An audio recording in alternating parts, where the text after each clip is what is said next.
So I don't know if you could read this, but here, put it in the shade.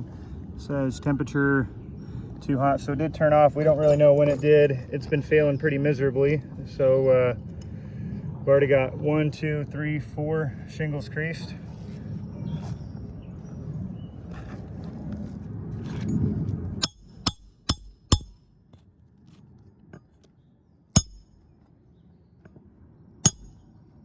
Okay, damage to this shingle from the roof snake, and this is creased on the top really bad. So I'll kind of show you what I mean.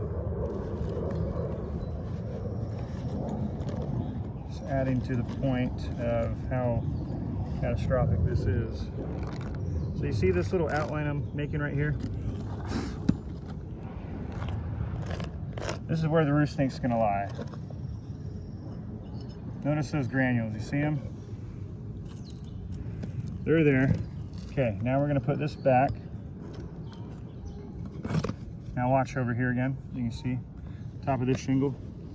It's already creasing. Ready?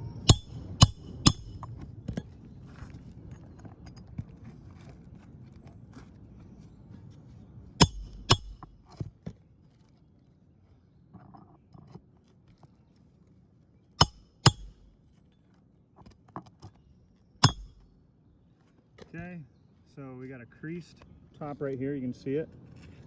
It's creased. And then look at this. Completely destroyed, obliterated those granules.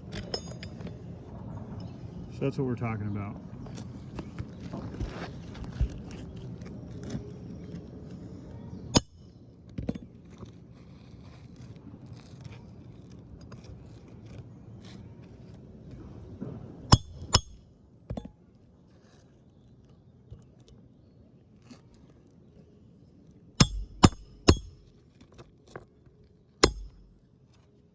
Okay.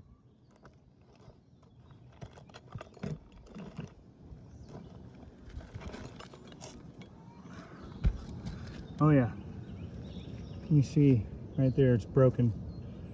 So let's finish this off with our brush test. Go back to our control here.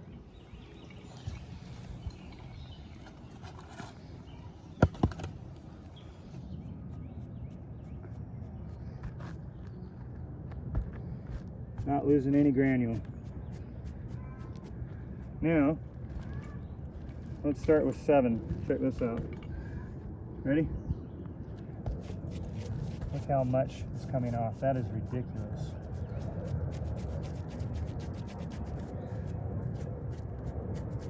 Go to number 5. Look at that. I mean, that's just significant. You can see all the creases better now too. Just hear them all. Look at that, just completely destroyed. I'm glad it's adhering, but we have holes, material transfer, creases, material transfer, holes, creases. Look at that crease, hole, breaks, material transfer, cracks. I mean, this is just, we had 10 shingles and the damage ratio is now 1, 2, 3, 4, 5. Did 3 get any material transfer on it? Nope. 6. So we have 6 shingles out of 10 shingles damaged. So you have a damage ratio of 6 out of 10 shingles. So that means for every single individual shingle replacement, 6 shingles are going to get damaged every time we try to do one. And that is just why, on top of the fact this roof has skipped decking, this roof is just irreplaceable. It needs to be fully replaced and brought up to code, and we can't do anything until that happens.